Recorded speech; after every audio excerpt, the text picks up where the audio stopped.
लोकाभिरामं रणरङ्गधीरं राजीवनेत्रं रघुवंशनाथं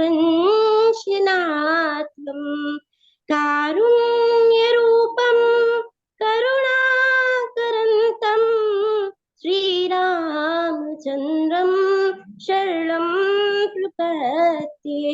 श्रीरामचन्द्रं शरणं प्रपद्ये। मनोजवं मारुततुल्यवेगं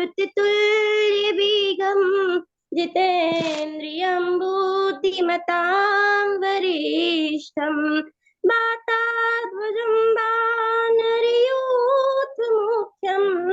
श्रीरामदूतं शरणं प्रपद्ये।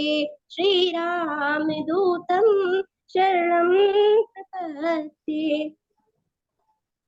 श्री रामचंद्र भगवान की जय। उमापति महादेव की जय। पवन सुत हनुमान की जय। श्री कृष्ण कन्हैया लाल की जय। जय जय श्री राम। और भाई और बहनों, इस रामायण क्लास में आपका पुनः स्वागत। तो इस समय हम किष्किंधा में हैं और किष्किंधा कांड के इस दूसरी कक्षा के संचालन के लिए हमें बताने के लिए प्रिय नेहा हमारे सामने उपस्थित हैं। सो मैं उनको आमंत्रित करता हूँ कि क्लास का संचालन करें। जय श्री राम। स्वागत है नेहा आपका। जय श्री राम सर। जय श्री राम। स्लाइड्स पहले अपलोड कर दूं।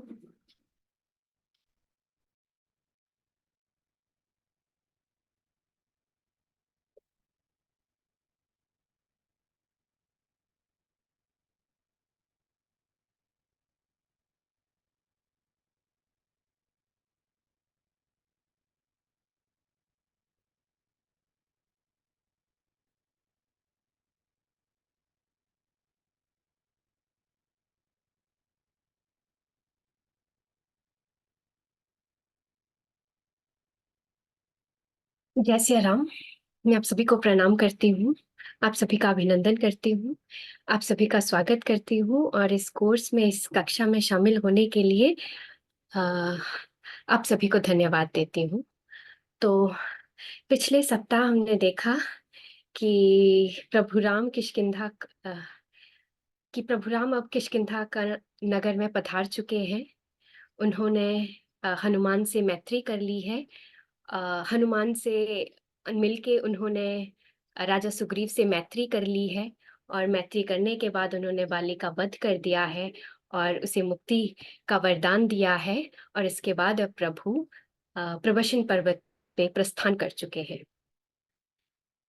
मुझे इस सप्ताह ये अवसर मिला है कि मैं किष्किंधा कांड का अब आगे बढ़ाऊं और इसका समापन करूं।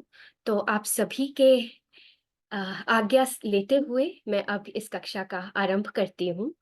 और अब दृश्य यह है कि प्रभु के प्रवशन पर्वत पे पहुंचने से पहले ही देवताओं ने उनका जो गुफा है, उनका जो रहने का स्थान है, वो बहुत ही सुंदर तरीके से सजा दिया है। उसकी व्यवस्था कर दी है, प्रभु के बैठने की व्यवस्था कर दी है।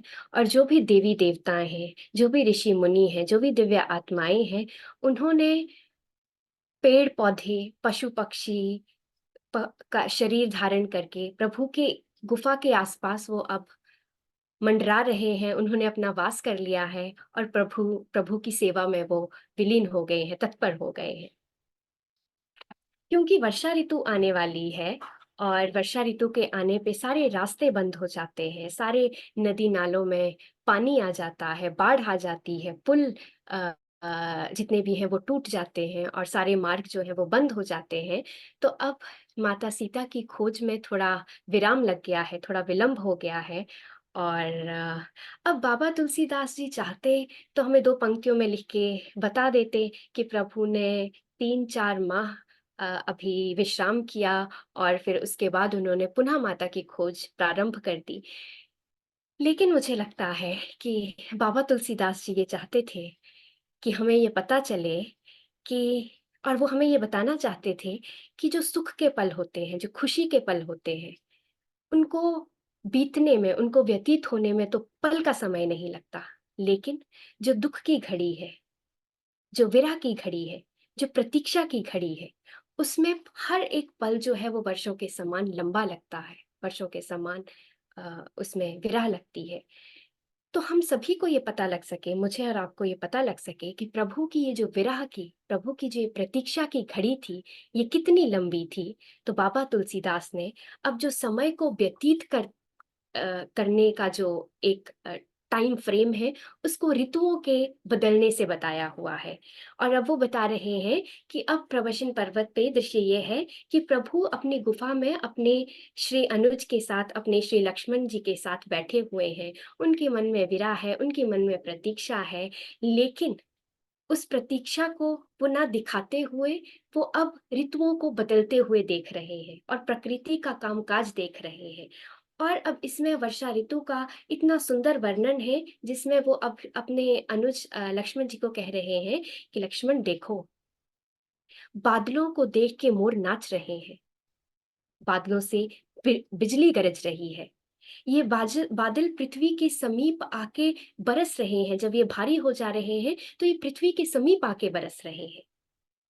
इनका जो जल है, जो बारिश का जल है, कभी वो पृथ्वी पे गिरता है, कभी वो पर्वतों पे गिर रहा है, कभी वो नदियों में गिर रहा है। जब वो पृथ्वी पे गिर रहा है तो धूल के साथ धूमिल हो जा रहा है, कीचड़ हो जा रहा है। जब वो नदियों में गिर रहा है तो नदियों में उफान आ जा रहा है, नदियों में बाढ़ आ रही है और नदियां फिर जाके समुद्र में जाके समा जा रही है। आगे कहते हैं, लक्ष्मण देखो, ये सारी पृथ्वी घास से युक्त हो गई है। इसमें घास चारों तरफ बढ़ गया है, पेड़ों पे पत्ते आ गए हैं। पेड़ों पे ये पत्ते कितने शोभावान लगते हैं।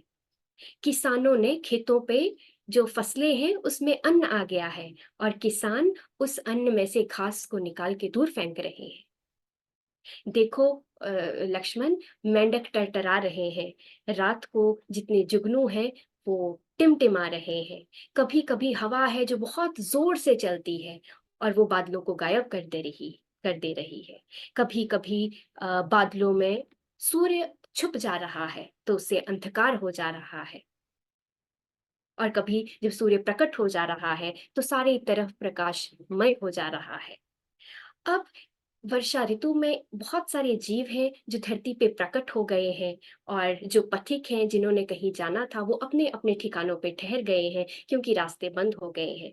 तो अब जब प्रभु ने वर्षा ऋतु का इतना सुंदर वर्णन किया तो उसके बाद उनको लगा होगा कि कहीं हम मानव जीव प्रकृति के साथ मोह ही में न पड़ जाएं, तो वो अब हमें भक्ति का उपदेश दे रहे हैं।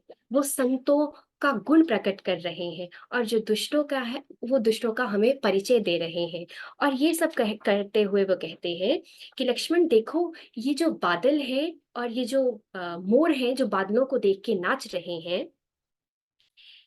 वैसे ही एक गृहस्थ वैरागी हुआ। वैसे ही जो वैरागी गृहस्थ है वो अपने प्रभु को देख के, अपने परमात्मा को देख के, अपने ब्रह्म को देख के, अपने विष्णु को देख के नाचता है। यहाँ प्रभु ये भी हमें संदेश देना चाहते हैं, ये भी उपदेश देना चाहते हैं कि वैरागी होने के लिए जंगलों पहाड़ों में जाने की जरूरत नहीं है, अपना घर छोड़ने की जरूरत नहीं है। गृहस्थ होके भी वैरागी हुआ जा सकता है। अगर मन में प्रभु की विरह हो, अगर प्रभु से मिलने की तड़फ हो, तो गृहस्थ भी गृहस्थी के काम करते करते वैरागी हो सकता है।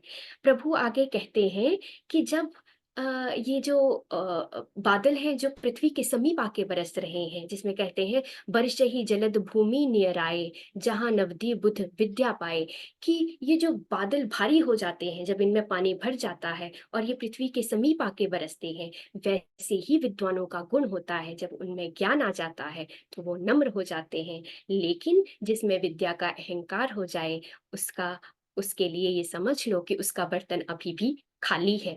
प्रभु आगे संतों का गुण प्रकट करते हैं और कहते हैं, बूंद अघात सहही गिरि कैसे, खल के वचन संत सह जैसे।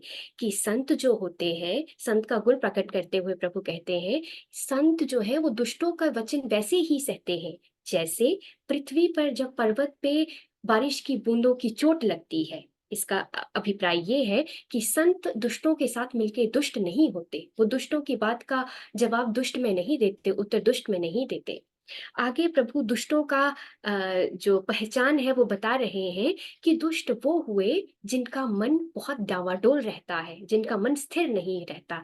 जैसे मेघों से जो प्रकाश उत्पन्न होता है, जो बिजली उत्पन्न होती है वो मेघों पे नहीं रहती, वैसे ही दुष्ट का मन स्थिर नहीं रहता। वो आज कुछ मांगता है, कल कुछ और मांगता है।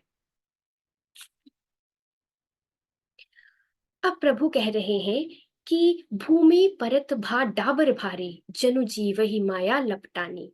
कि जब ये जीव इस धरती पे आया तो वे शुद्ध था, वे साफ था, लेकिन जब उसको माया लिपटी तो वो वैसा ही मैला हो गया जैसे बारिश की बूंद धूल में पड़ने से मैली हो जाती है, वो धूल में पड़ने से कीचड़ हो जाती है। और प्रभु कह रहे हैं, सरिता जल जल निधि महु जोही, कोई अचल जिमी जीव हरि पाई।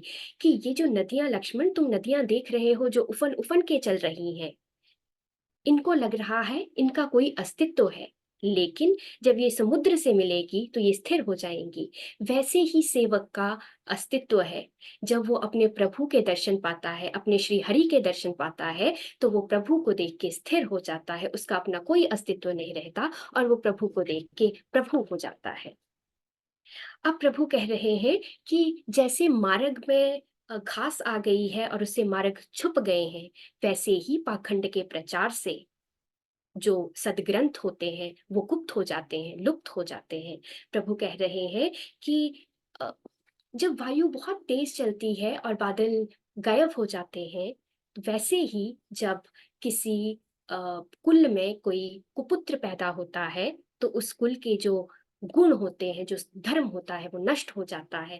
अब प्रभु को यहाँ अपने सुग्रीव, अपने मित्र सुग्रीव की शायद याद आ रही है, तो वो उसके लिए भी उपदेश करते हुए कहते हैं कि जब बादलों से सूर्य ढक जाता है, बादलों की संगति पाके सूर्य ढक जाता है और अंधकार हो जाता है, वैसे ही जीव जब कोई कुसंगति पा लेता है तो उसका ज्ञान नष्ट हो जाता है। और जब सूरज प्रकट हो जाता है, संगति पाके सूरज प्रकट हो जाता है, वैसे ही मनुष्य का जीवन है, वो भी संगत पाके, उसको भी जब संतों की संगत लगती है तो उसमें ज्ञान उत्पन्न हो जाता है।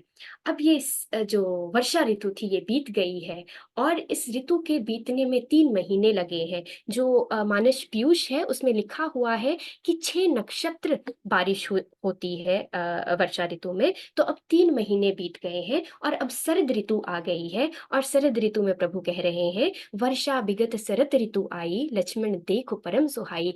कि देखो लक्ष्मण, वर्षा ऋतु बीत गई है, अब जो सुंदर ऋतु है, अब जो शरद ऋतु है वो आ गई है। अब धरती पे कास खिल आई है, अब जल जो है वो निर्मल हो गया है, जल स्रोत निर्मल हो गए हैं, ना कहीं कोई कीचड़ है, ना कोई धूल है और आकाश में बादल भी नहीं है, सब सुंदर हो गया है।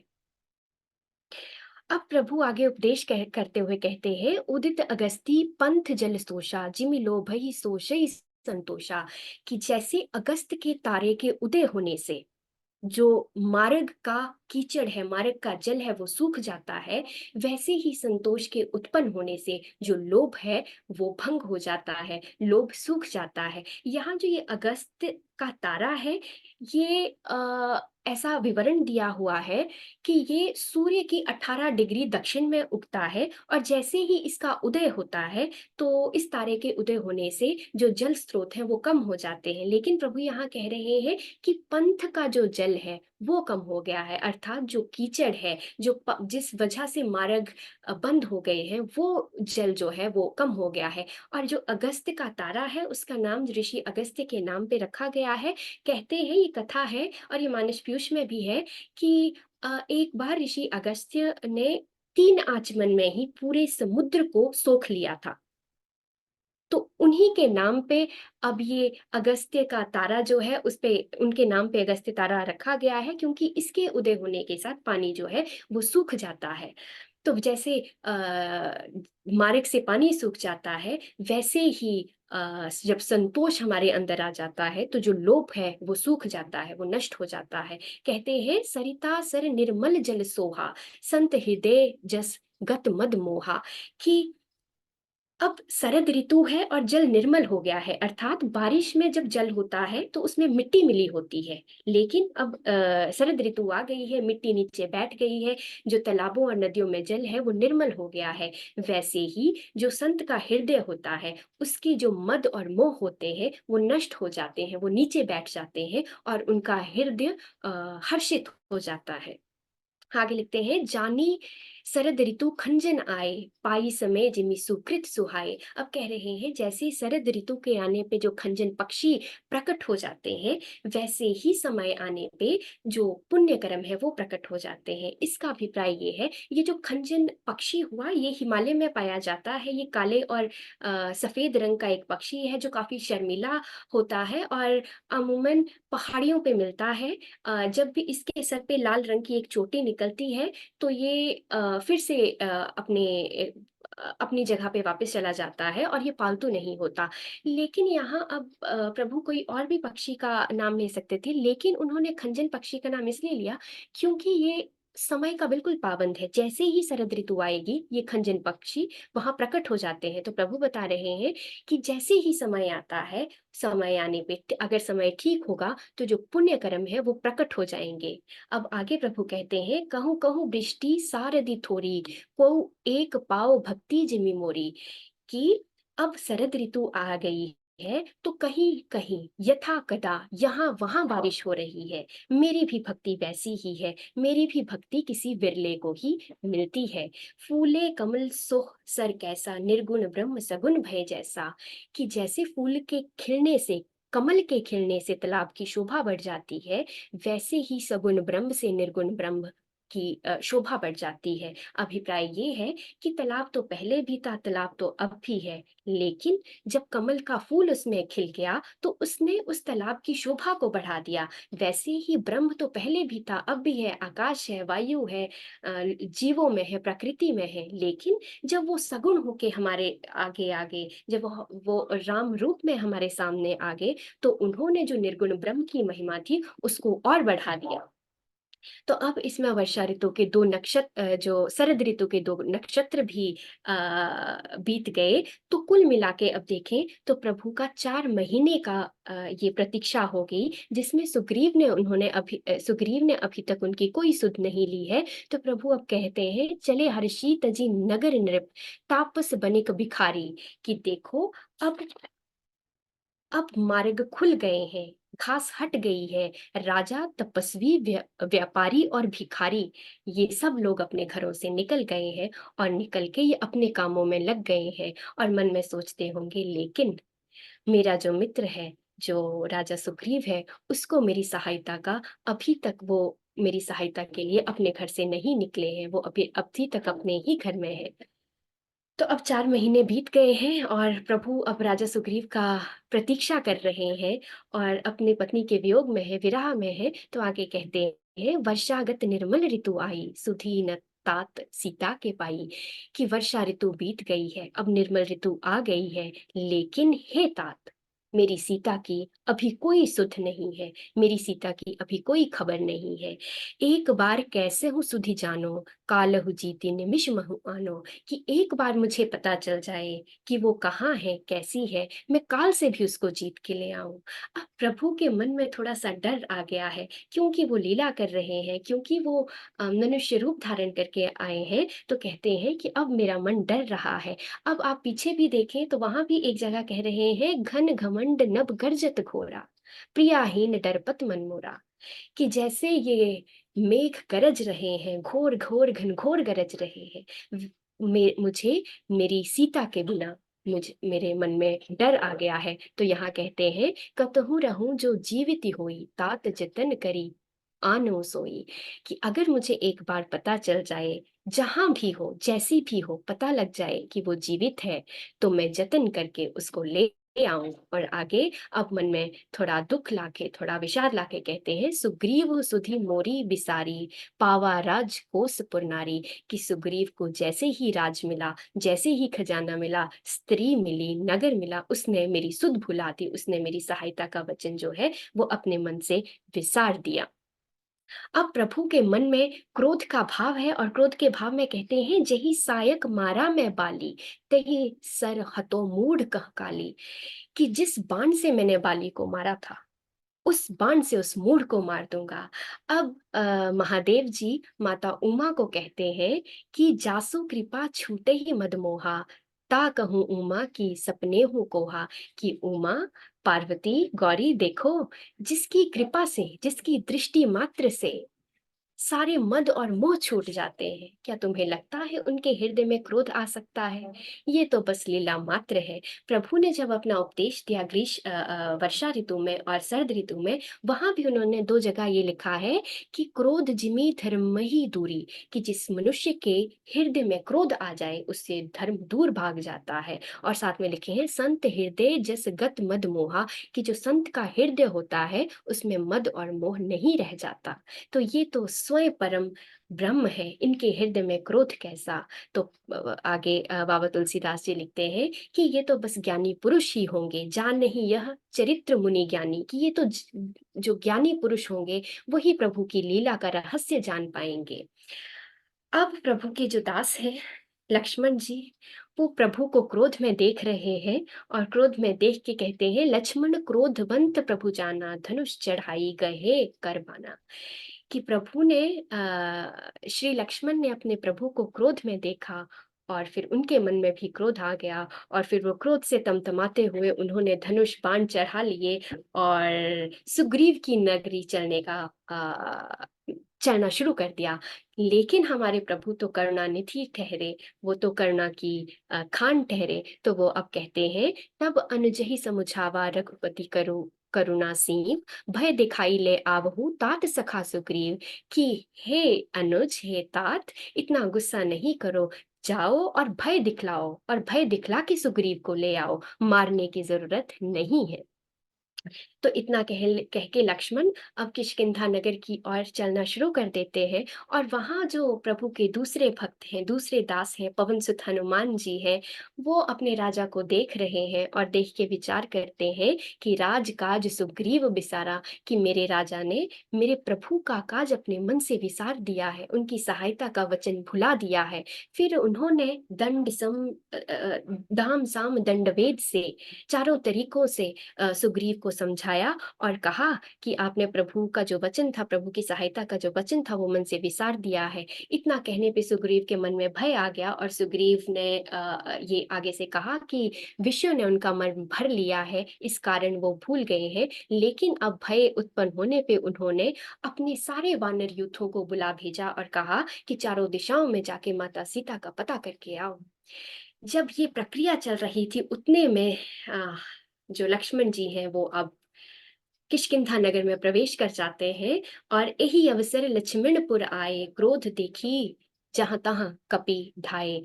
कि लक्ष्मण क्रोध में तमतमाते हुए अब किष्किंधा नगरी में प्रवेश कर चुके हैं और वो गुस्से में कहते हैं कि मैं इस सारी नगरी को जला के राख कर दूंगा। और लक्ष्मण जी के क्रोध को देख के जितने भी वानर थे वो डर के यहाँ तहां भागने लगे। अंगद जी उनके पास जाते हैं, उनको समझाते हैं, उनसे क्षमा मांगते हैं। उसके बाद जब सुग्रीव भयभीत हो जाता है तो तारा को वो हनुमान जी से अनुग्रह करते हैं कि तारा को लेके लक्ष्मण जी के पास जाएं ताकि लक्ष्मण जी का जो गुस्सा है वो शांत हो जाए। इस यहाँ अभिप्राय ये भी है कि क्योंकि तारा जी स्त्री हैं और उन्होंने प्रभु से मोक्ष लिया है, प्रभु से भक्ति ली है, अ, तो स्त्री को देख के क्या हो सकता है कि लक्ष्मण जी बहुत गुस्सा ना करे, उनका गुस्सा शांत हो जाए। इसलिए अब जब लक्ष्मण नगर में प्रवेश करते हैं, महल में प्रवेश करते हैं, सुग्रीव जी हाथ जोड़ के सर नवा के माफी मांगते हैं, क्षमा मांगते हैं और कहते हैं कि विषयों और विकारों ने उनकी बुद्धि हर ली थी, उनका ज्ञान हर लिया था। और फिर वो लक्ष्मण जी को वृतांत सुनाते हैं कि कैसे उन्होंने वानर यूथों को चारों दिशाओं में भेज दिया है माता सीता की खोज के लिए। और अब सारे मिलके प्रभु राम की और प्रवचन पर्वत पे चलना शुरू कर देते हैं और लिखते हैं, हर्षी चले सुग्रीव तब अंग दादी कपि साथ, रामानुज आगे करी आए जहाँ रघुनाथ। कि अंगद, सुग्रीव, हनुमान, लक्ष्मण जी को साथ लेके रघुनाथ के पास चले जाते हैं। और जैसे ही सुग्रीव प्रभु राम को देखते हैं, उनके पाँव में नतमस्तक कर देते हैं और कहते हैं, नाथ मोहि कछु नाहि निखोरी। कि हे प्रभु, मेरी कोई दोष नहीं है, मुझ पे कोई दोष नहीं है। आपकी जो माया है वो इतनी प्रबल है कि अगर आपकी दया ना हो तो कोई इस माया से ना छूट पाए। तो लिखते हैं, अतिशय प्रबल देव तब माया, छूटे राम करहूं जो दया। कि अगर राम स्वयं दया करेंगे तभी ये माया छूट पाएगी। आगे कहते हैं कि जो भी इस माया से तो नर मुनि भी नहीं बच पाए, देवी देवता भी नहीं बच पाए। कि हे प्रभु, मैं तो पशुओं में पशु हूँ, मैं तो वानर बुद्धि हूँ, फिर मैं आपकी माया से कैसे बच पाता। और कहते हैं, लोभ पांस जेहि गर ना बंधाया, सो नर तुम समान रघुराया। कि हे प्रभु, अगर किसी मनुष्य के, किसी जीव के मन से अगर लोभ ही चला गया तो वो तो प्रभु हो जाएगा, वो तो रघुराम के समान हो जाएगा। इसलिए मेरा कोई दोष नहीं है। जब प्रभु राम ये वचन सुनते हैं, और क्योंकि वो कृपा सिंधु है, क्योंकि वो करुणा के सागर है, तो वो कहते हैं, तब रघुपति बोले मुस्काई, तुम प्रिय मोहि भरत जिमि भाई। वो सुग्रीव को उठाते हैं, गले से लगाते हैं और कहते हैं कि तुम मुझे भरत के समान प्रिय हो। यहाँ भरत के समान प्रिय होने की टिप्पणी ये भी दी गई है कि क्योंकि भरत जी ने भी राज्य का लोभ नहीं किया, वैसे ही सुग्रीव जी को भी राज्य नहीं चाहिए था। जैसे प्रभु के आग्रह से भरत ने वो राज्य लिया, वैसे ही प्रभु के आग्रह से सुग्रीव ने ये राज्य लिया। तो कहते हैं कि तुम मुझे उतने ही प्रिय हो जितना भरत प्रिय है। और आगे प्रभु कह रहे हैं, अब सोई जतनु करहूं मन लाई, जेहि विधि सीता के सुधि पाई। कि अब जाओ वो जतन करो जिससे मेरी सीता का पता लग सके, मेरी सीता की सुध मिल सके। और अब राजा सुग्रीव अपने सारे वानरों को बुला के कहते हैं कि सारी दिशा, दक्षिण दिशा में जाके चारों तरफ फैल जाओ और पता करो कि माता सीता कहाँ है। अगर 1 महीने के अंदर माता सीता तुम्हें नहीं मिल पाती है और तुम वापस आ जाते हो तो मैं अपने हाथों से तुम्हारा वध कर दूंगा। जब ये वानर ये सब सुनते हैं तो उनमें भगदड़ मच जाती है, वो चलना शुरू कर देते हैं। उसके बाद सुग्रीव अपने जो सर्वश्रेष्ठ योद्धा हैं उनको बुलाते हैं और लिखते हैं, वचन सुनत सब बानर, जहां तहां चले तुरंत। तब सुग्रीव बुलाए अंगद नल हनुमंत। कि उसके बाद सुग्रीव हनुमान जी को, अंगद जी को, नल जी को अपने पास बुलाते हैं और कहते हैं कि तुम जाओ और माता सीता की खोज करो। अपने मन से, अपने क्रम से और अपने वचन से प्रभु राम के काज सवारो। अब सारे वानर प्रभु राम से आज्ञा लेते हैं, उनका आशीर्वाद लेते हैं, उनके चरणों में सर नवाते हैं और अपने काम के लिए, प्रभु राम की सहायता करने के लिए वो वन में गमन करते हैं। और इस पंक्ति में और प्रभु सबको अपना आशीर्वाद देते हैं, सबसे मिलते हैं, सबको भेजते हैं। और इस पंक्ति में जो आखिरी में खड़े हैं प्रभु का आशीर्वाद लेने के लिए, प्रभु की आज्ञा लेने के लिए, वो है पवन सुत हनुमान। तो लिखे हैं, पाछे पवन तनय सिरुनावा, जानी काज प्रभु निकट बुलावा।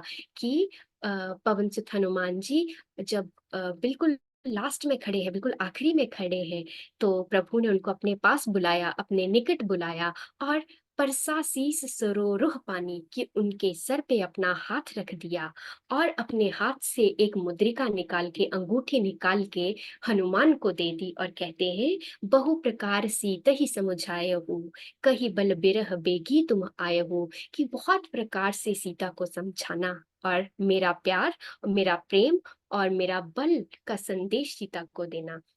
अब प्रभु इस लीला में तो है और इस लीला का आदर भी कर रहे हैं, लेकिन यहाँ उन्होंने अपनी लीला का बोध दे दिया। उन्हें पता है कि मेरा हनुमान ही है जो माता सीता का खोज करके लेके, माता सीता की खोज लेके आएंगे, खबर लेके आएंगे। तो उन्होंने अपनी जो मुद्रिका है वो पवन सुत हनुमान को दे दी और कहा कि तुम जाके माता सीता की खोज करो। अब लिख रहे हैं कि जिसकी दृष्टि मात्र से हम इस भवसागर से दूर हो सकते हैं, उस भगवान ने अपना हाथ हनुमान के सर पे रख दिया। तो हनुमान कह रहे हैं, हनुमत जन्म सुफल करी माना। हनुमत को तो हनुमान जी को लगा कि उनका जन्म सुफल हो गया है। और लिख रहे हैं, यद्यपि प्रभु जानत सब बाता, राजनीति राखत सुर त्राता।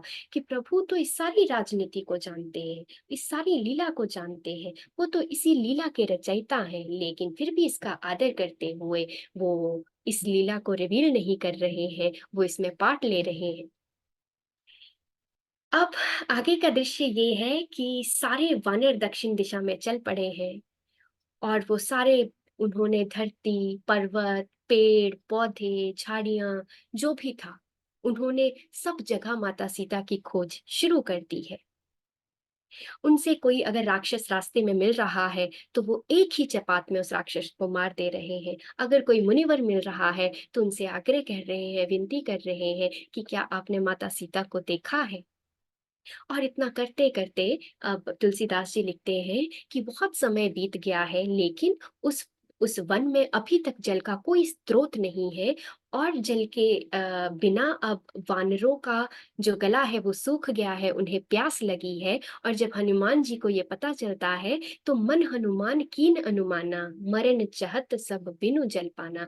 कि जल के बिना तो ये मर ही जाएंगे, इसलिए हनुमान उस पर्वत की चोटी पे जाते हैं और वहां से देखते हैं कि कोई जल का स्रोत तो नहीं है। चढ़ी गिरी शिखर चहु दिसी देखा, भूमि विवर एक कौतुक पेखा। कि उन्होंने जब उस पर्वत की चोटी पर चढ़ के देखा तो बहुत आश्चर्यचकित हुए, क्योंकि उन्हें एक गुफा दिखती है, एक बिबर दिखता है और इस बिबर के ऊपर कुछ पक्षी घूम रहे हैं। हंस, बगुले, चक्रवात जो है वो गोल गोल घूम रहे हैं। तो अब हनुमान जी क्या करते हैं कि अपने सभी वानरों को लेके उस गुफा में प्रवेश कर जाते हैं।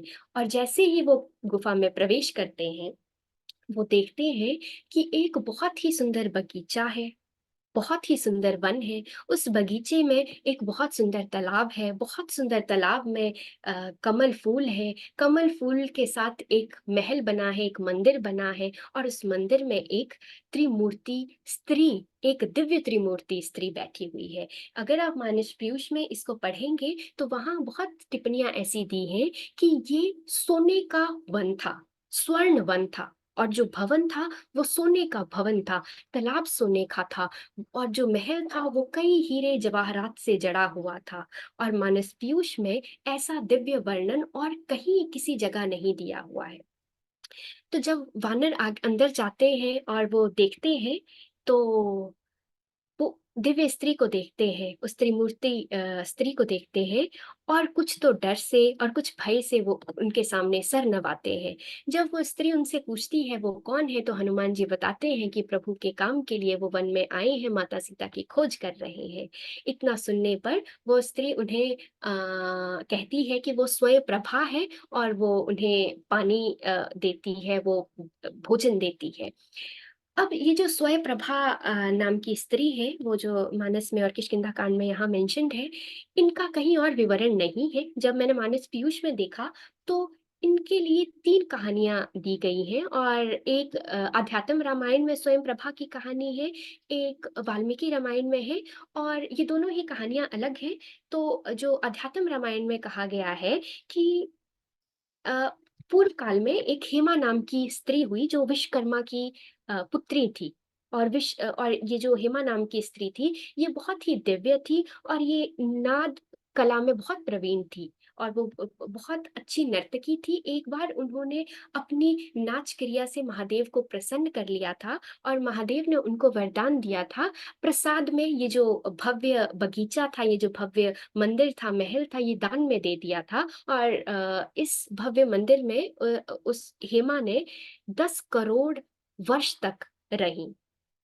और जो स्वयं प्रभा थी वो इनकी एक मित्र हुई, एक सहेली हुई, जिनको मोक्ष का मन में था, इसलिए वो प्रभु नारायण की भक्ति करती थी और उन्होंने हेमा के साथ प्रभु की भक्ति करी थी। जब हेमा ब्रह्मलोक जाने वाली थी तो उन्होंने ये जो दिव्य स्थान था वो स्वयं प्रभा को दे दिया था और कहा था, तुम यहाँ बैठ के अकेले प्रभु की तपस्या करना, और जब त्रेता युग में नारायण सगुण रूप में मनुष्य रूप धारण करके आएंगे तो माता सीता की खोज में कुछ वानर तुमसे सहायता मांगते हुए आएंगे। उनको जब तुम सहायता दे दोगी तो तुम्हें मोक्ष मिल जाएगा। ये आध्यात्म रामायण की कहानी है और उसके अनुसार जो ये स्वयं प्रभा है, ये दिव्य नाम का एक जो गंधर्व है उसकी कन्या थी।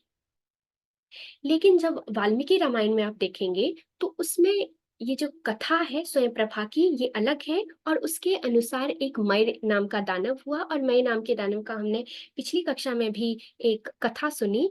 उस मय जो दानव था उसकी पुत्री मंदोदरी हुई और उसके दो पुत्र हुए, दुदुम्भी और मायावी, और दोनों का ही वध वाली ने किया हुआ था। तो ये काफी मायावी असुर रहा जिसने बहुत भक्ति करके ब्रह्मा जी से वरदान में जो शुक्राचार्य जी थे उनकी सारी संपत्ति ले ली थी।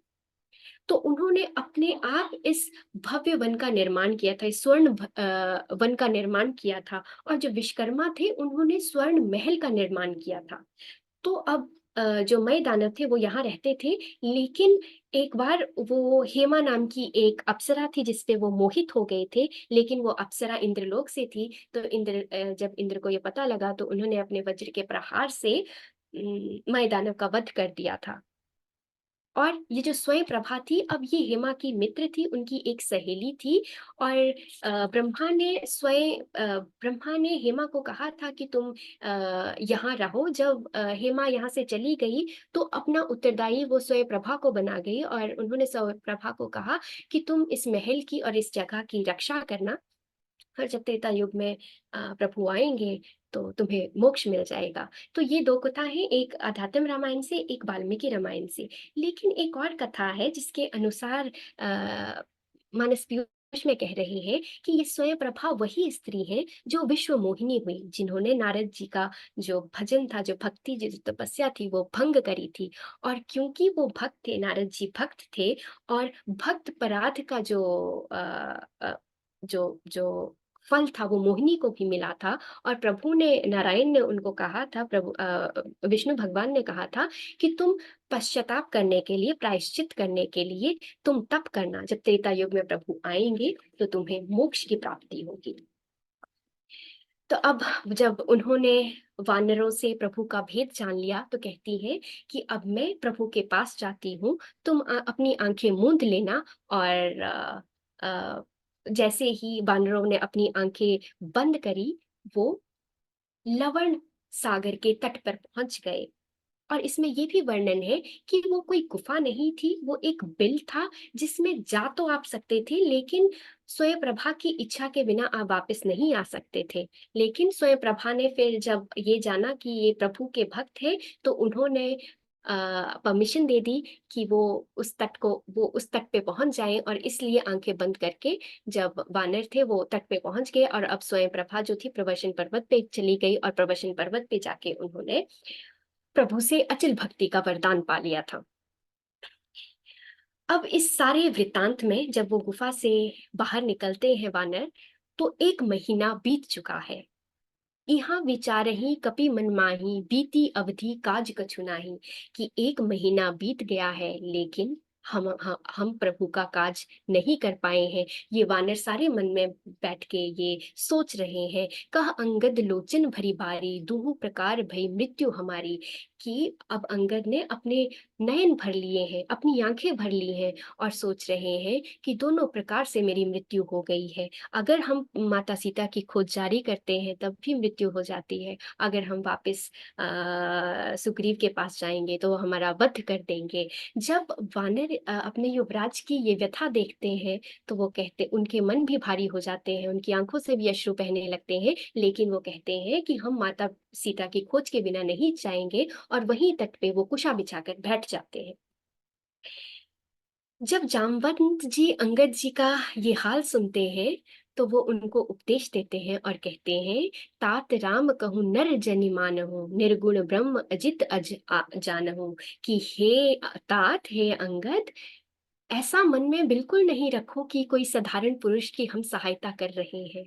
हम तो जो सगुण ब्रह्म है, जो जो जो निर्गुण ब्रह्म है, जो सगुण रूप लेके धरती पे आ गए हैं, हम तो उनकी सहायता कर रहे हैं। ये तो हमारा भाग्य है कि उन्होंने अपनी लीला का हमें पात्र बना लिया है। अगर वो चाहेंगे कि माता सीता की खोज हो जाए, तो माता सीता की खोज हो जाएगी, और अगर वो नहीं चाहेंगे तो हम कुछ नहीं कर पाएंगे।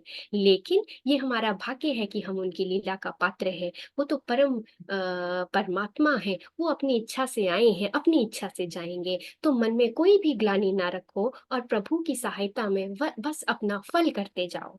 जब अब जामवंत जी ये उपदेश दे रहे हैं, तो वहीं पर्वत पे एक कंदार है, एक गुफा है, वहां से एक गीध बाहर सुन रहा है। जब उसे बहुत सारी आवाज सुनाई देती है तो वो बाहर आते हैं। उस गीत का नाम संपाति है। जब वो बाहर आता है तो प्रभु को धन्यवाद करता है कि देखो, मैं कितने दिनों से भूखा हूं और मेरे लिए आपने आहार भेजा है। इतना सुन के वानर डर जाते हैं और वानर डर जाते हैं। तो इस बीच अब अंगद के मन में एक विचार आता है और अंगद कहते हैं, कह अंगद विचारी मन माही, धन्य जटायु सम कोई नाही। कि एक गीत ये भी है और एक गीत जटायु हुए, जो इतने धन्य हुए कि प्रभु के काम के लिए उन्होंने अपना शरीर त्याग दिया और मोक्ष प्राप्त कर लिया। जब संपाति के कान में जटायु का नाम पड़ा तो संपाति का मन प्रफुल्लित हो गया और वो वानरों से पूछते हैं कि बताएं मेरे जटायु के साथ क्या हुआ है। वानर उनको सारी कहानी सुनाते हैं। फिर जटायु कहते हैं, संपाति हैं वो कहते हैं कि मुझे समुद्र के तट पे ले जाओ, मैं अपने जटायु को श्रद्धांजलि देना चाहता हूँ और बदले में मैं तुम्हारी सहायता करूंगा। तो वानर अब संपाति को तट पे ले जाते हैं, समुद्र तट पे ले जाते हैं। वहां जाके संपाति श्रद्धांजलि देते हैं और अपनी कथा सुनाते हैं। और कथा सुनाते हुए कहते हैं कि हम दो भाई हुए और जब हम युवा अवस्था में थे तो आकाश की तरफ उड़ रहे थे और सूर्य की तरफ जा रहे थे, और सूर्य का तेज बहुत ज्यादा था और जटायु वो सह नहीं पाया और वो पृथ्वी पे वापस आ गया। लेकिन मैं अभिमानी था, मैं फिर भी सूर्य की तरफ चलता रहा और मेरे जैसे मैं सूर्य के बहुत निकट पहुंच गया, मेरे जो पंख थे वो जल गए और मैं धरती पे गिर पड़ा, मैं पृथ्वी पे गिर पड़ा। जब मैं पृथ्वी पे गिरा तो पृथ्वी पर एक चंद्रमा नाम के ऋषि हुए, मुनि हुए, उन्हें मेरी हालत पे दया आ गई और उन्होंने मेरे शरीर से जो अभिमान था, जो अहंकार था, वो हरण कर लिया, वो मोह कर उसका उन्होंने खंडन कर लिया और मुझे वरदान दिया कि त्रेता युग में जब प्रभु नारायण मनुष्य रूप में आएंगे तो माता सीता की खोज में कुछ वानर सहायता मांगेंगे। जब आप उनकी सहायता करेंगे तो आपके जो शरीर के पंख हैं वो वापस आ जाएंगे। तो अब संपाति वानरों की सहायता में वो बताते हैं कि मैं गीत हूँ और मैं बहुत दूर तक देख सकता हूँ, और कह रहे हैं गिरि त्रिकूट ऊपर बस लंका, तह रह रावण सहज असंका, तह अशोक उपवन रह रही, सीता बैठी सोच रत अहई। कि यहाँ से 100 योजन दूर, 400 कोस दूर एक त्रिकुट पर्वत है। त्रिकुट पर्वत पे लंका नगरी है और लंका नगरी का जो राजा है वो दानवों का राजा है, वो रावण है। और उसके राज्य में एक वन है जिस वन का नाम अशोक वाटिका है, और माता सीता वहां बैठ के प्रभु राम का ध्यान कर रही है, प्रभु राम के ध्यान में मगन है।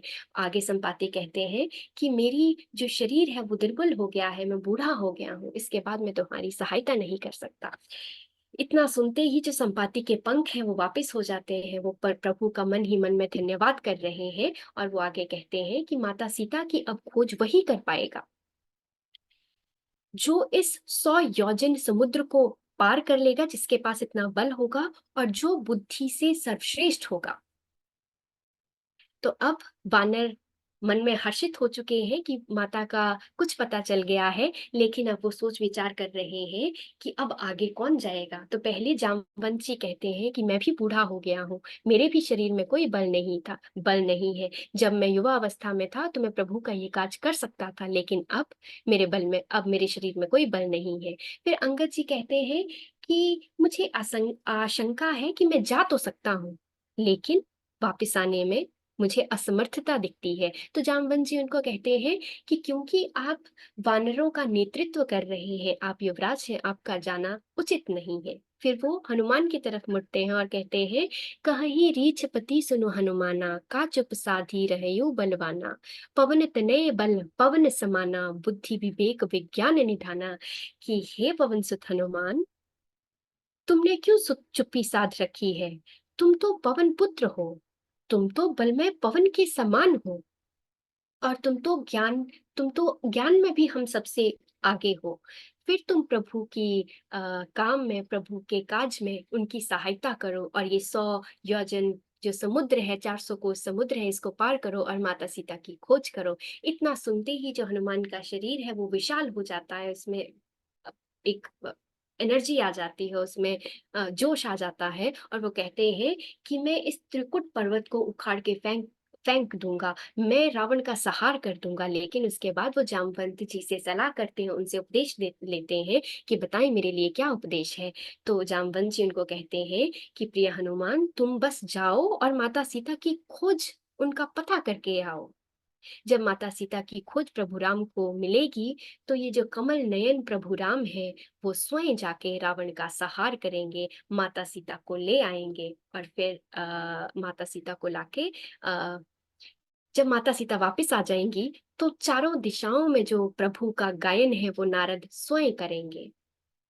तो इसी के साथ कि अब हनुमान जी को अपना बल का पता लग गया है, उनको अपने पराक्रम का पता लग गया है और वानरों को ये पता लग गया है कि माता सीता अभी जीवित है, माता सीता त्रिकुट पर्वत पे है। इसी के साथ किष्किंधा और जो हनुमान जी हैं अब वो तैयारी कर रहे हैं इस समुद्र को पार करने की। तो इसी के साथ ये किष्किंधा कांड यहाँ समाप्त होता है।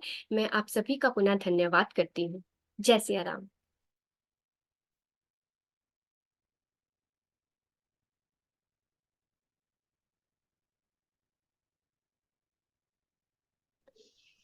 बहुत अच्छा, बहुत बढ़िया। बहुत बहुत बढ़िया, बहुत ही ही बढ़िया, सुंदर, बहुत अच्छा गाया बहुत आपने। सुंदर, बहुत बहुत अच्छा। अच्छा, बहुत बढ़िया, बहुत बहुत अच्छी बढ़िया व्याख्या की है नेहा, बहुत सुंदर, बहुत बहुत अच्छा। सुंदर। बहुत महत्वपूर्ण जानकारी दी आपने, बहुत अच्छा लगा।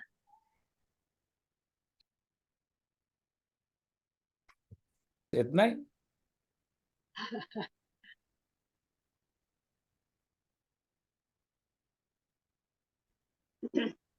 किसी का कोई प्रश्न नेहा के लिए? जी, एक प्रश्न है मेरा। हाँ, ये दोहा नंबर 26 है, निज इच्छा प्रभु अब करें, जब जामवन जी बोलते हैं, दोहा नंबर 26। हाँ, जी जी मैम।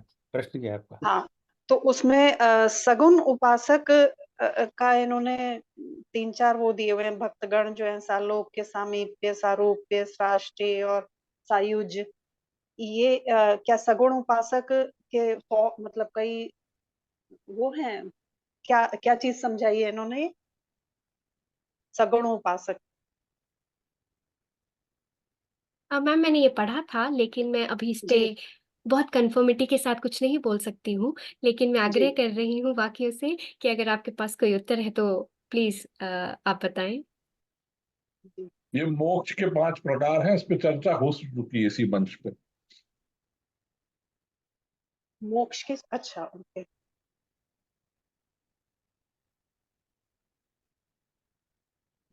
किसी की टिप्पणी इस प्रश्न पर आप में से?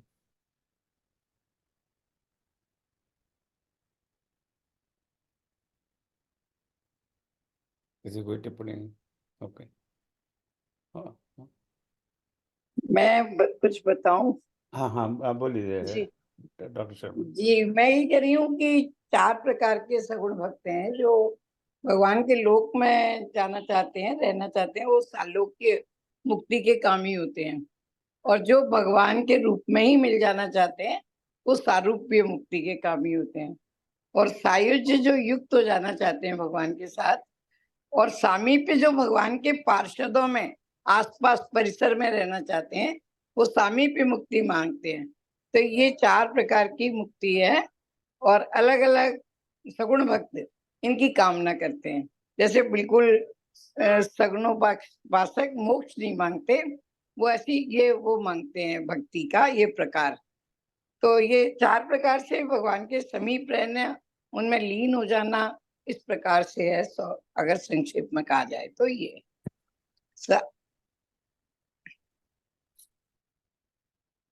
Thank you. थैंक यू जी। और किसी के प्रश्न कोई टिप्पणी? ऋषि शरभंग का जो वर्णन आया था उस समय इसका आया था, सालोक्य भक्ति का के बारे में वर्णन हुआ था वहां पर। ठीक है, चलिए बहुत बहुत बढ़िया। और उसमें था। नेहा जी के लिए थोड़ी तालियां तो बनती हैं नहीं?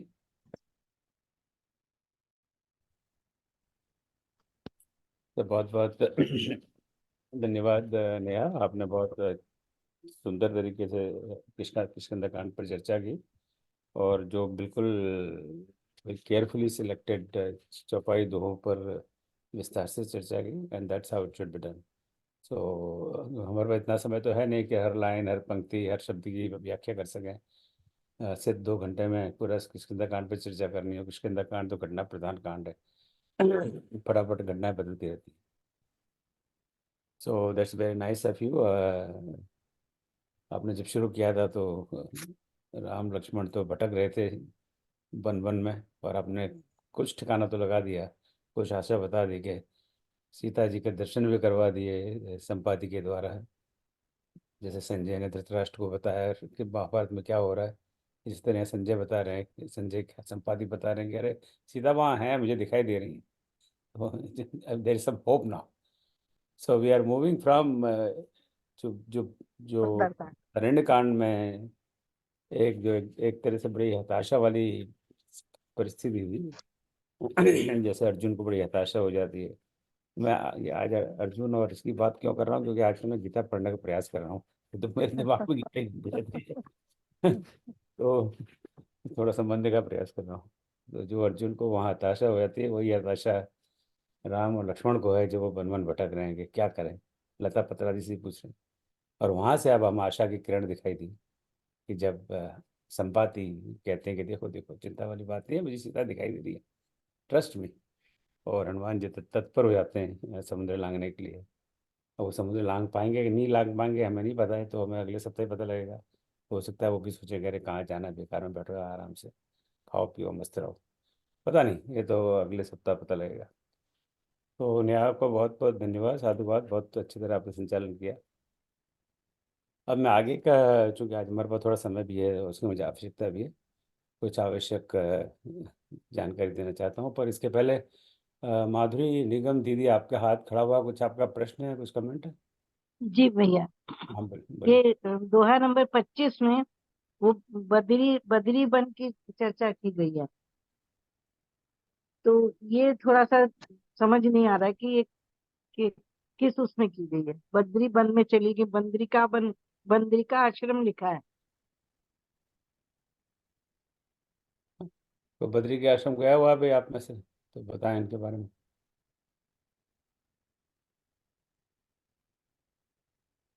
अच्छा, वृष्टि आप कुछ पूछ रहे थे, वृष्टि आपका भी कोई प्रश्न? यही जानना चाह रहे थे कि जी सर, ये हाँ हाँ हाँ हाँ, वृष्टि कहिए। सर पिछली कक्षा में जो बाली वध की चर्चा हुई तो नेहा मैम ने जो बताया था, तो सर उसमें एक चौपाई है, धर्म हेतु अवतरे गोसाई मारहु मोहि व्याध की नाई। तो सर उसमें कहा जाता है कि भगवान प्रभु श्री राम जी ने बाली का जो वध किया था, वो पीछे से छिपके बाण मारा था उनको। तो भगवान ने बाली को मतलब छिपके बाण क्यों मारा? जब बाली और सुग्रीव जी का युद्ध हो रहा था, तो भगवान ने उनको छिपके बाण क्यों मारा? ये प्रश्न है मेरा सर। ओ भगवान, इतने भारी भारी प्रश्न है, किसी के पास इसका उत्तर? हाँ विनीता जी, कहिए, आप बताइए। बाली को वरदान प्राप्त था कि जो उसके सामने आएगा उसका आधा बल बाली को मिल जाएगा। तो इसके 2 तात्पर्य हैं। एक पहला तात्पर्य तो ये है कि हम जिसमें जो देखते हैं उसका वो गुण और अवगुण हम अपने भीतर स्वयं खींच लेते हैं। ये यूनिवर्स का, ब्रह्मांड का नियम है। तो बाली बलशाली था, वो सब में बल देखता था, तो ब्रह्मांड के इस नियम के कारण उसका आधा बल उसे प्राप्त हो जाता था। दूसरी चीज है कि भगवान चुप के इसलिए मारते हैं कि अगर भगवान उसके सामने आते तो भगवान जो जिनका बल भी अनंत है उनकी तरह, फिर भी हम मान लेते हैं कि आधा बल बाली के पास आ जाता, तो ऐसे दुराचारी को भगवान अपना सहयोग और अपना बल कुछ नहीं देना चाहते हैं, इसलिए उन्होंने छुप के मारा। तो जो दुराचारी व्यक्ति हैं वो भगवान से सहयोग की अपेक्षा न रखें अपने इस संसार में और अपने जीवन में। ये प्रसंग जो इस तरह से कहा जाता है वो ये भी बताता है। कुछ लोग ये भी कहते हैं कि भगवान का आधा बल ग्रहण करने की बाली में क्षमता नहीं थी। यदि वो ऐसा होता तो कर लेता, लेकिन भगवान का जो आपने कहा अनंत बल है, तो आधा बल बाली बर्दाश्त भी नहीं कर सकता था, ऐसा भी कुछ लोगों का कहना है। अनंत को हम आधे में माप ही नहीं सकते हैं। किसी संख्या को तो आधे में, किसी परिमाण को आधे में नाप सकते हैं, पर जो परिमाण रहित है उसका आधा क्या, वो कभी आधा है ही नहीं, वो सदा पूर्ण है। सही बात है, बिल्कुल ठीक है, बिल्कुल सही। एक अंग्रेजी में कहावत है, different strokes for different folks. तो different strokes for different folks, इसका एक्सप्लेनेशन तो मुझे पता नहीं क्या कैसे मैं बताऊं, पर हर परिस्थिति के लिए एक ही चार पेशेंट डॉक्टर के पास पहुंचते हैं, चारों को पेट में दर्द है, पर चारों को एक जैसी दवाई नहीं दी जाती और नहीं दी जानी चाहिए। ये बात अलग है कि आजकल डॉक्टर भी जब बिजी बहुत होते हैं तो चलो चारों को पेट में दर्द है, चारों को वही दवाई दे दो, जाता है काम फटाफट खत्म हो। तो जिस तरह का पेशेंट है उसको उसी प्रकार की दवाई दी जाती है, तो जिस तरह का व्यक्ति है उसको उसी प्रकार से संभाला जाता है। ये सारी बातें हमें रामायण से सीखने को मिलती हैं। एक बालिक को उद्धार करने का तरीका अलग है, रावण को उद्धार करने का तरीका अलग है, और किसको किस तरह से उद्धार करना चाहिए वो भगवान तय करते हैं और हमें सिखाते हैं कि जीवन में हमें भी भिन्न भिन्न व्यक्तियों से भिन्न भिन्न तरीकों से निपटना पड़ता है, परिस्थिति के अनुसार, व्यक्ति के अनुसार, हमारी अपनी सिचुएशन के अनुसार। फिर मैं फिर मैं महाभारत और भगवद गीता पर आता हूँ। वहाँ चाहे भीष्म हो, चाहे द्रोण हो, चाहे कर्ण हो, उन सब का जो वध है अलग अलग प्रकार से भगवान श्री कृष्ण ने करवाया। किया तो उन्होंने स्वयं नहीं, जो उनकी लीला है, पर चलो हम ये मान लें कि उन्होंने अर्जुन के द्वारा करवाया है, पर वो अलग अलग तरीके से करवाया। ये नहीं कि वो एक ही तरीके से करवा, वो चाहते थे एक ही तरीके से करवा सकते थे, चाहे तो वो स्वयं कर सकते थे। उन्हें तो अस्त्र शस्त्र उठा भी लिए थे भीष्म की प्रतिज्ञा की मान रखने के लिए। तो परिस्थिति के अनुसार जो फॉर्मूला एक्स के साथ काम करता है वो फॉर्मूला वाई के साथ काम करे, ये कोई ज़रूरी नहीं है। तो वहाँ पे शायद अलग फार्मूला की ज़रूरत है। तो यहाँ पर भी एक बाली के वध के लिए जो एक्सप्लेनेशन गीता ने जिन्हें वो बड़ा पॉपुलर एक्सप्लेनेशन है, उनका आधा वध चला जाता था। तो अलग अलग आतताई का उद्धार करने के लिए या नाश करने के लिए भगवान अलग अलग लीला करते हैं। हम आते हैं जब खरदूषण का वध है, तो खरदूषण के वध के लिए तो वो स्वयं ही करते हैं, लक्ष्मण को भी इन्वॉल्व नहीं करते, जबकि लक्ष्मण जो उनके साथ एक तरह से एक पैकेज डील है, चिपका हुआ है, छोड़ता ही नहीं है लक्ष्मण, कितना भी प्रयास करे राम को। पर जब जब खरदूषण आते हैं तो दोनों भाई और त्रिशरा तीनों लोग आते हैं, तो भगवान राम कहते हैं भैया तू ऐसा कर, सीता को लेके जा कहीं गुफा गुफा में छुप जा, क्योंकि बहुत बड़ा भीषण उद्योग है। तो वहाँ उनकी ये लीला, वहाँ भी हम प्रश्न कर सकते हैं कि क्यों लक्ष्मण को क्यों इन्वॉल्व नहीं किया, या भरत से क्यों सेना नहीं मंगवाई, तो इस तरह के प्रश्न खड़े हो सकते हैं। तो जो उनको जिस समय जो उचित लगा उस प्रकार की उन्होंने लीला की। ये मेरी सोच है, पर आप लोग सब विद्वान हैं और इसमें अपना अपना इंटरप्रिटेशन, अपनी अपनी सोच है कि ना कोई बहुत सही आंसर है ना कोई गलत आंसर है। सो दिस अब मैं थोड़ा इस कोर्स को लेकर थोड़ा सा चिंतित हूँ। अभी जो ये पहली जो क्विज थी किष्किंधा कांड पर, जो कल बंद कर देने वाली थी, अभी मैं देख रहा था उसमें 98 लोगों ने अब तक कट किया है, आधा घंटा के पहले। तो करीब करीब हर क्विज को करीब करीब 120 लोग अटेंड करते हैं, स्टेट करीब करीब, कभी 118, कभी 115, कभी 124। तो इस बार 98 है, तो मुझे लग रहा है अब कुछ हम लोग थक से गए थोड़ा सा क्विज करते करते। अब हमें आराम की जरूरत है। आपको क्या लगता है, एक आध महीने के लिए आराम वेकेशन कर दिया जाए, समर वेकेशन? नहीं नहीं नहीं सही नहीं, आराम नहीं, करेंगे तो आराम के मोड में सब चले जाएंगे। क्योंकि बिल्कुल क्विज करनी, क्विज जरूरी है। 98 हाँ बिल्कुल नहीं सर, कोई ये नंबर 98 कैसे, अब तक 120 होना चाहिए ना। हाँ कहाँ कमी रह गई, ये अवश्य है, लेकिन इसको आराम ना दें सर। हाँ मैं इसलिए कह रहा हूँ आराम का प्रस्ताव इसे कर रहा हूँ क्योंकि मैं खुद ही आराम के मूड में हूँ। तो पर मैं जिम्मे थोप आप पर दूंगा कि आप लोग आराम चाहते थे, तो इसलिए आप आराम कर रहे हैं। आपके लिए काम तो बहुत है ओम जी, पर क्विज के बहाने 3-3 बार पढ़ हो जाता है क्लास जो हाँ, आप देते हैं। तो आप मेरे कहने का मतलब समझ गए होंगे। मैं कोई आराम करने वाला ना, आपको आराम करने दूंगा, ना मैं खाने दूंगा, thank you sir, thank you. ना मैं खाने दूंगा, ना मैं खाने दूंगा क्या, ना मैं खाऊंगा, ना खाने दूंगा, क्या कहा? ना मैं ना खाऊंगा खाऊंगा ना ना खाने दूंगा। खाने दूंगा। ये आजकल बहुत नई नई कहावतें आ रही है, एक नई कहावत है, ना मैं खाऊंगा ना खाने दूंगा, हिंदी में व्याकरण में किताबों में छपने लग गया है। तो मैं खुद आराम करूंगा ना आपको करने दूंगा, पर आप thank you sir, thank you. थोड़ा सा ध्यान रखिए। तो अभी इसलिए मैंने मैं अभी इस समय बस को बंद कर देता, पर अब मैं बंद नहीं कर रहा, एक दिन के लिए और खुले रखना। तो आप उसकी यूट्यूब वीडियो भी है, तो जो क्लास मिस कर गए हों जी। वीडियो भी देख सकते हैं, तो आप उसको पूरा करें। और दूसरा इसी विषय पर कुछ जो हमारी क्लास में जो अटेंडेंस है, हम आप अटेंडेंस तो ले नहीं रहे, पर यहाँ पे जो देखते हैं जूम पर, तो अब आज मेरे ख्याल से करीब 65-70 लोग जुड़े हुए हैं, इस समय तो 52 लोग। तो मेरे ख्याल से, और मैं क्लास में कल क्लास के शिक्षकों के साथ मैंने एक मीटिंग ऑर्गेनाइज की है, तो जो भी शिक्षकगण इस समय उपस्थित हैं, आपको याद दिला दूंगा, कृपया प्लीज़ अवश्य बता रहे हैं। It's an important meeting to discuss the progress of the class. तो कुछ जो मेरा मैंने क्लास में जो क्विज देने का मैं अटेंडेंस स्टैटिस्टिक्स का कंटिन्यूसली मॉनिटर कर रहा हूँ, तो करीब और उस हिसाब से मेरा एक पैरामीटर है कि कितने लोग इस समय क्लास में एक्टिव हैं। तो क्लास में एक्टिव कुछ करीब करीब करीब 130 लोग हैं। तो 130 लोग एक्टिव हैं, उसमें से जैसे 115 18 ने क्विज दिया, 10-15 ने नहीं दिया हर क्विज को, वो तो चलो ठीक है स्टैटिस्टिकली। पर अटेंडेंस को 70-75 है, वो मैं समझता हूँ काफ़ी, 130 में 70-75 की अटेंडेंस तो मैं काफ़ी कमी मानूंगा। तो पर मैं समझता हूँ भैया, हमारे पास पारिवारिक जिम्मेदारियाँ हैं, सामाजिक जिम्मेदारियाँ हैं, ट्रैवल है, जॉब है, तो हर क्लास को अटेंड करना संभव नहीं है, पर जितना संभव हो उतना आप क्लास को अटेंड करने का प्रयास करें। तो किष्किंधा की जो पहली क्विज थी उसको अभी मैंने बंद नहीं कर रहा हूँ, मैं कल तक और खुला रखूँगा।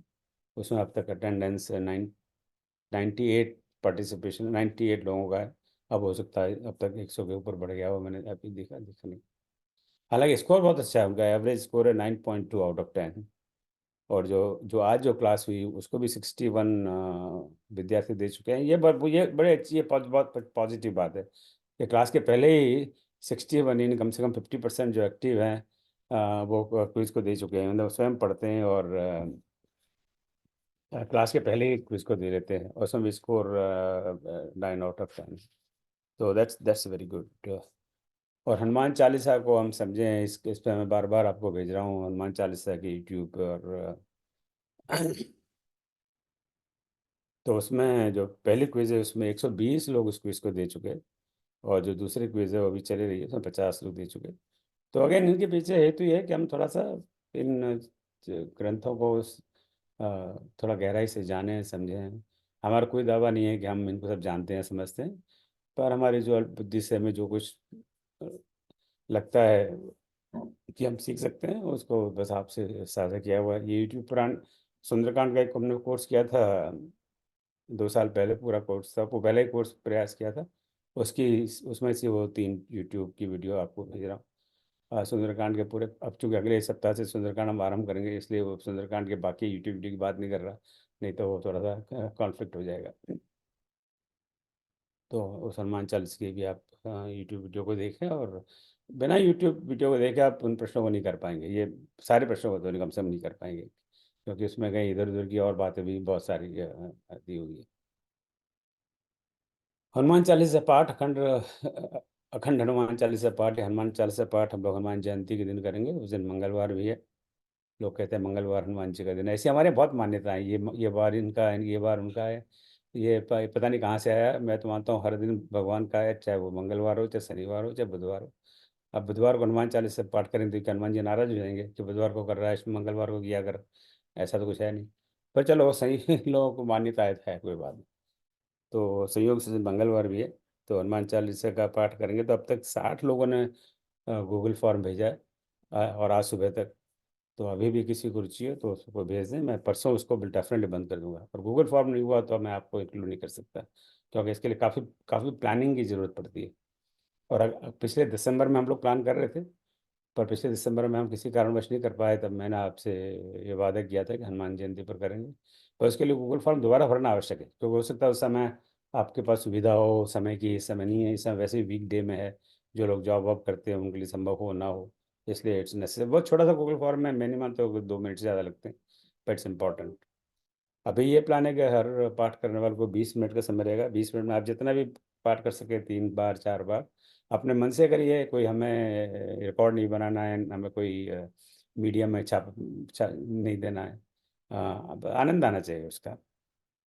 और अगर जो अपेक्षित संख्या है उससे अगर ज़्यादा हो गए लोग, तो 20 मिनट की जगह हो सकता है हम 15 मिनट में कर सकें।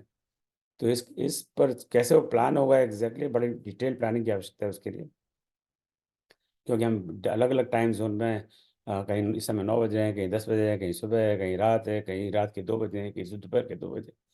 तो वो बहुत कॉम्प्लिकेटेड इशू है।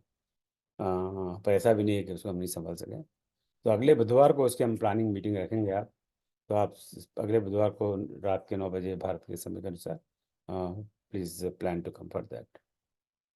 तीसरी मेरी अनाउंसमेंट ये थी कि जो 6वां रामायण अधिवेशन हुआ है, उसकी ई बुक का उसी समय विमोचन हो गया था और लोकार्पण हो गया था। उसमें 46 लेख हैं, पर कुछ मित्रों ने बाद में पेपर भेजे थे और बाद में रजिस्टर करवाए थे, तो उनका मानना है कि उनका भी पेपर होना चाहिए। तो मैंने अपने अनुज से बात की है, तो उन्होंने सहमति दे दी है।